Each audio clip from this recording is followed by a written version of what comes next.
Ciò che non era arrivato da Bruxelles arriverà da Roma. Il governo Meloni ha stanziato 93 milioni e mezzo di euro per finanziare il progetto del Bosco dello Sport. I fondi del PNRR, che erano stati persi con la bocciatura della Commissione europea, arrivano quindi a Venezia dalla capitale.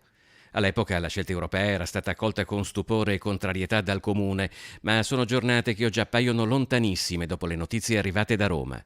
Questa è davvero una giornata felice, una giornata radiosa per me, ma penso proprio per la città di Venezia.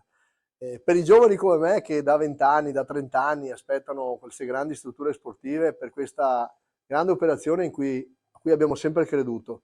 Ai tanti gufi di questo periodo, a chi ci ha dato dei falliti, a chi è venuto in consiglio comunale a chiedere le dimissioni, ha aggiunto Brugnaro, rispondiamo come sempre con il coraggio di fare.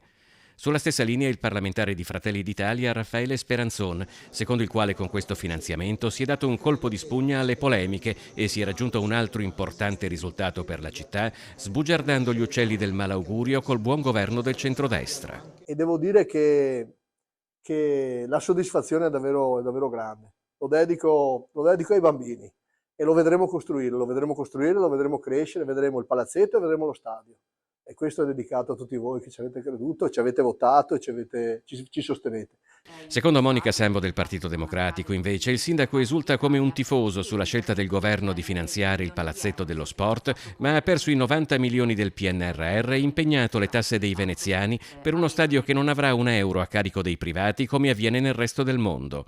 Per lo stadio e la nuova viabilità, infatti, ricorda Giovanni Andrea Martini di Tutta la città insieme, il comune dovrà usare fondi propri, soldi della legge speciale e accendere nuovi mutui. Le somme le tira il capogruppo PD Giuseppe Saccà. Investire 300 milioni di risorse pubbliche su questo intervento è un errore e non una priorità per Venezia, ha detto, chiedendosi ora con che faccia andremo a chiedere nuove risorse a Roma per le vere emergenze della città.